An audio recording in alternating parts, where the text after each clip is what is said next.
Look, let the business dictate the loyalty. Bottom line. What's happening? It's Rico. Salute to the business committee. Hit that like button, hit that subscribe button. We in here. Diddy. Damn. Diddy pleads not guilty to the new charges in the superseding indictment. Details are as follows.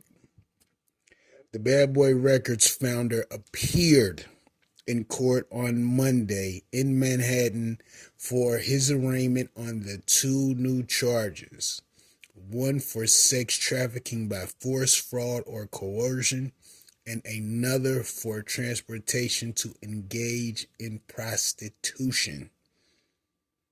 A couple of things he said he definitely did not participate or engage in. The feds tacked on these charges in a recent superseding indictment, the third one we've seen so far in Diddy's case. Diddy showed up to court with white hair and a short beard and pled not guilty. But it doesn't stop with Puff. It doesn't stop there. Puff is concerned with the jurors. And it makes perfect sense because if you keep in mind, from the time Puff paid Cassie from the lawsuit, her civil lawsuit, there's been a Diddy campaign that hasn't been the most wonderful perspective of Diddy. It showed a darker side of the gentleman, for sure. Diddy's legal team and federal prosecutors are at odds once again. This time it's over how the jurors should be screened. According to the filing submitted to Judge Aaron Subramanian on April 11th, both sides were ordered to hammer out a proposed jury questionnaire, but instead ended up in a full-blown deadlock over which questions that should be asked.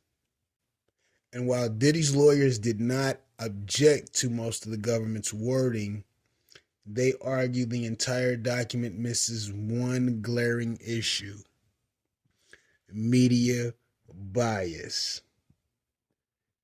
Exactly what I said a moment ago. That campaign, I'm sure, will play a role in the minds of the jurors consciously or unconsciously.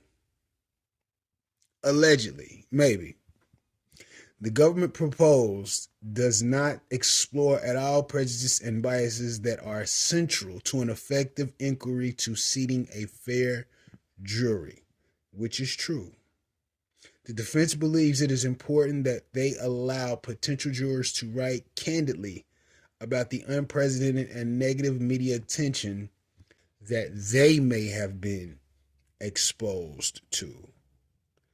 Diddy's facing serious charges, including racketeering, conspiracy, sex trafficking, and transporting a woman for prostitution.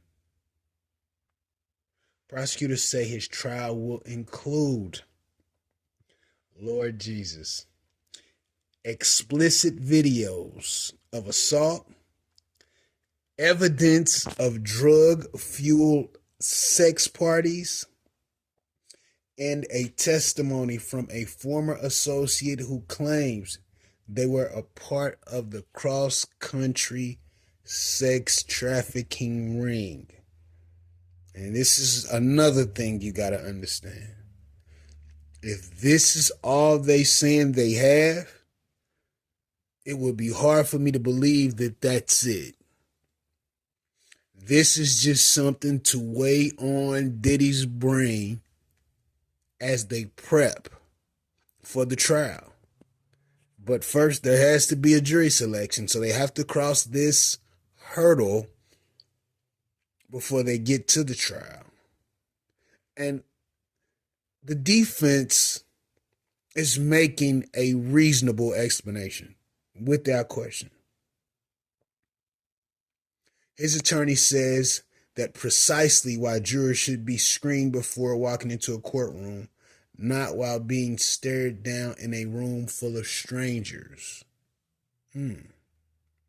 As a part of their proposed changes, Diddy team wants to vet potential jurors on a number of topics, including their personal experience with domestic violence, substance abuse, sexual content, as well as their comfort level of viewing graphic videos. Now that all makes perfect sense. But the defense, what is their motive with asking questions about that? Because I'm sure everyone has their stance on those topics that may or may not be favorable to Diddy as a juror. But those are polarizing topics as is. My question is what is the defense trying to obtain through these questions? What are you seeking? Because those questions alone could potentially make the jurors adjust their thinking, their process of thinking in regards to the case. So both sides make sense when it comes to the questioning of the jurors for the case. Now, how they'll fix it, who knows? This is a pretty serious dilemma, but it has to be fixed in order for the trial to move forward. So let me know in the comments what you think would be the best method of jury selection. And what types of questions would you ask to make sure that you don't lean too far on the defense side or the prosecution side? Something to think about. Let me know what you think about this in the comments. Rico, what the business is. 100.